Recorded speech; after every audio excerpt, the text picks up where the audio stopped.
everybody, welcome back to another episode of Autocraft. My name is Zame, and we are starting off in the shopping district. But you may have noticed that in my inventory I have two pieces of paper, and these are from way back in Christmas when we did the gift exchange with other members, and Death Dealer was my gift giver, Secret Santa. And he gave me a coupon for a contraption shop, and I believe that's it, right behind me.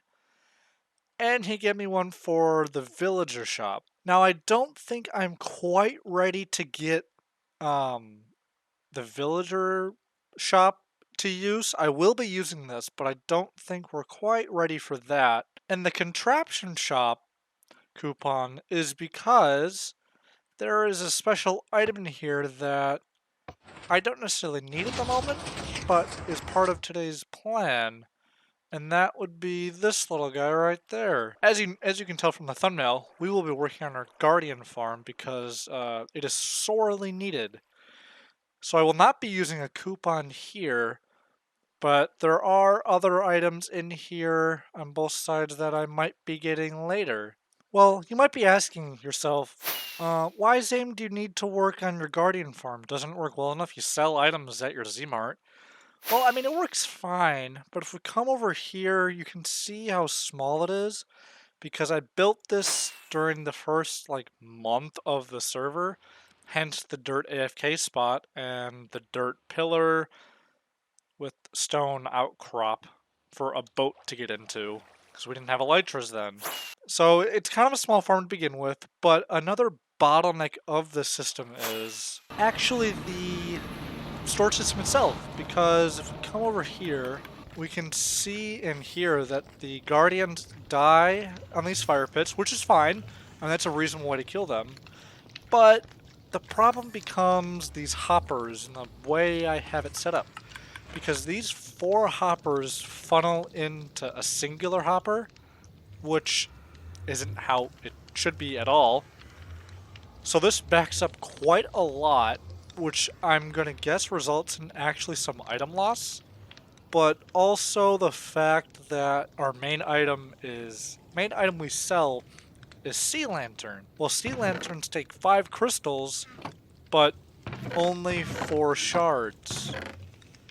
So you end up with more shards than you do crystals, and it's a vicious cycle because you have to AFK for more crystals, but you also get shards in the process. So we need a solution. And I think a fun solution is actually going to be draining out the ocean monument. And I think I've combined 2 clever ways of doing this. So the first thing you have to do when draining a guardian farm is to make a perimeter around it, because otherwise you're never going to drain it. And I think the best way to do that is actually from a design that Ilmango uses in a video. If I can find the video, it will be in the description below. But basically all this does is it pushes gravity blocks forward and lets them fall to the ground.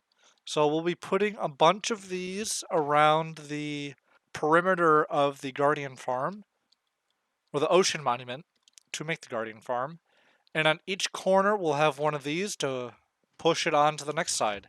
And it will go all 4 sides until we have a perimeter of sand. Now there are really 2 ways to kind of drain the ocean monument once you have the perimeter built up around it. One of them is to make walls and sponges, but that takes forever and is a lot of effort. Or you can use a design from Ilmango. Again, I see a theme here. And it is this one, where we break that, and pretty much what happens is these push these blocks down, and it removes the water. Because there's no gaps in any of these, so no water can refill and make solid water sources.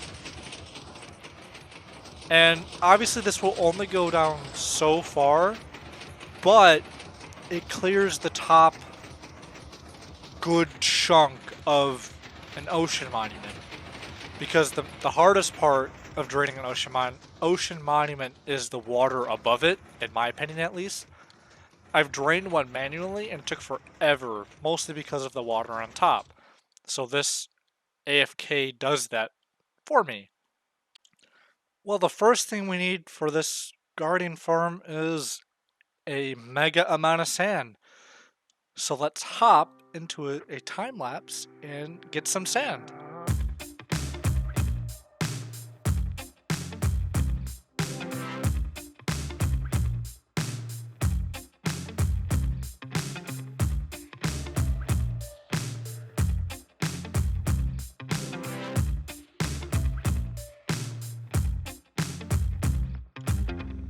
Well, after that time lapse, we have 9 full shulker boxes of sand, and we used up pretty much 2 shovels fully to get 15,552 blocks of sand.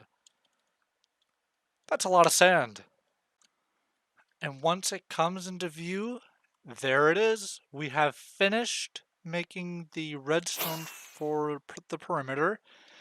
It only took about 20 minutes, and I only used 2 invisibility potions, which is kind of nice. The Guardians weren't that mad at me for most of it, which is good. So over here is the actual redstone area. So this is the clock that will dispense or push this piston. And I just have an observer here to dispense sand onto me every time I place one. So I think with that, I think we might as well just hop into the time lapse. So here we go.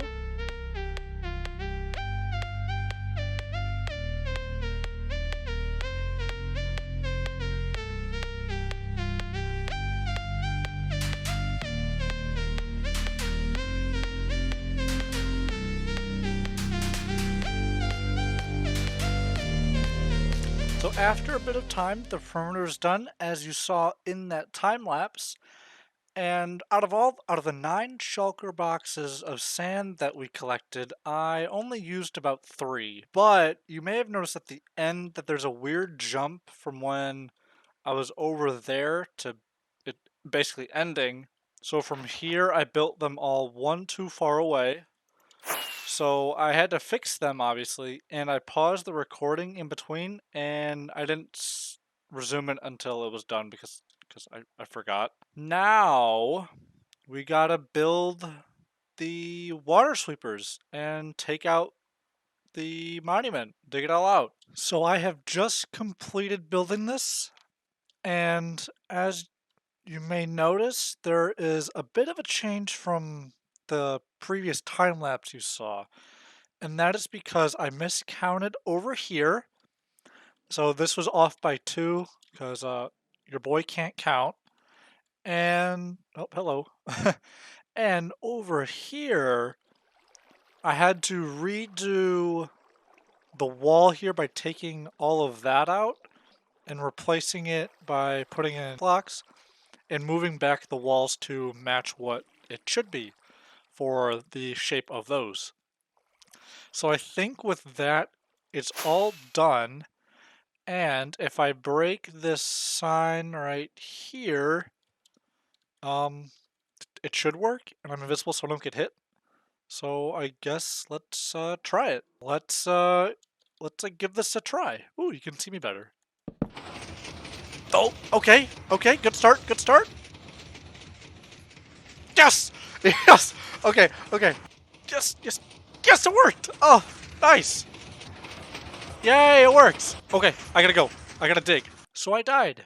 Almost immediately after the last clip ended because the 8-minute potion that I had ran out because it was 8 minutes. So I got slaughtered down there. And then, as you can tell, everything broke. I tried to stop one of them. It didn't work. It was going too well. But I think I can fix this. I'm going to stop them all when they get to that level to have them go back, but I think I can just have them just keep going as if they were good. Because at least those 2 are still together pretty much. That one I can have go back I can have it go and then come back to come up with those three. And then stop with this one. Have that one as well go with, and then have those go until they get to this one. Have them go until they get to that one, and then have them go. So I think that's what I'm gonna do, but this should take a very long time. Since the last clip you just saw, I died another 9 times. You can tell at the top. 93 deaths up there. Instead of 83, 82, something like that. So I died a bunch trying to fix the machine. But it's done. It's all drained. The whole thing is completely drained, and I didn't have to break any of the redstone. That's always a plus. So I think with this draining being done, I think that will be the end of today's episode. I hope everyone has a good day. Stay healthy, stay happy, and see you next time.